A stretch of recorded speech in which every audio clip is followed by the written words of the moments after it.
We're back with 6-time Grammy winner and member of the Black Eyed Peas, Tab. Before I get to where you're at right now in your health, talk about that fight. Talk about the toughest part, the surgery, the chemotherapy. Got diagnosed 2014 and thought about my kids. Am I gonna live to see my kids grow up? In that instant, I remember telling my wife, and we went into fight mode. Not flight.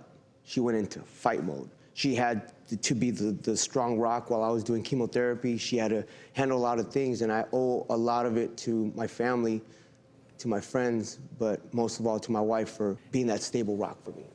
So I felt like a lot of times when I was doing chemotherapy, I was doing it 5 days a week, 6 hours a day. Nothing prepares you for chemotherapy. It's like war, torture, and a nightmare all in one. So I was overwhelmed mentally, physically. I couldn't pick up my kids because I had just had surgery, had my right testicle removed. So the doctor was like, you know you can't do anything, like, because it could bust your stitches. So I couldn't pick up my kids. And while I was talking to them, they asked me, how come, we can't hold you? And I would say, well, Daddy has a boo-boo and I'm gonna be sick for a while, but I'm gonna get through this.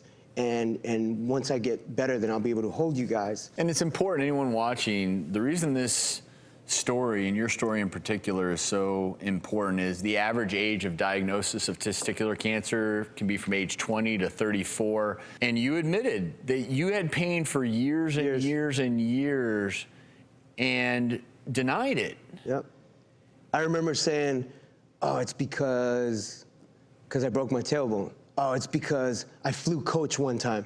That'll do it every time. I was like, wait a minute, this back pain is from, because But yeah, just blame it on coach. I don't want me to sound like a prudent punk, but I just started thinking. You found every reason possible. Yeah, I was just like trying to find different reasons why my back was hurting, and ultimately it was because my tumor was growing. So throughout those 6 years, it was growing, it grew 4 centimeters. Never aware of a mass down there or anything? I was just on the go, like I said. Sometimes we get so caught up in our daily life, in our career, that we forget to listen to our bodies. And that's the most important message that I'm trying to present or relay to everybody, is that if you have a pain, listen to your bodies. I'm Mexican and Native American, and a lot of times our elders, they have a pain and they don't really take a chance to go to the doctor. They're like, mijo, I just put some Vaporub on it, It's okay, and it's like, you can't do that. You gotta listen to your body, and I'm speaking to every demographic, I'm speaking to every age, because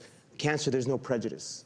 There's no age limit. It could happen to anybody. I mean, I thought I was in perfect shape. I felt like I was eating right, but ultimately, my cancer was growing, my mass was growing, and that's one of the biggest things with cancer. You mentioned these nondescript symptoms, back pain, and it's interesting with testicular cancer, you can notice enlargement of the testes, you can notice a bump, swelling, a heaviness, pain, but a lot of times, particularly with metastasis, you'll start to get these, you don't feel right, and I think that's what's important with cancer, is no two cancers present exactly alike, and I'm so glad that you did get this checked out, because I think maybe the most important reason we have you on the show today is because you are a fighter, and how is your health today?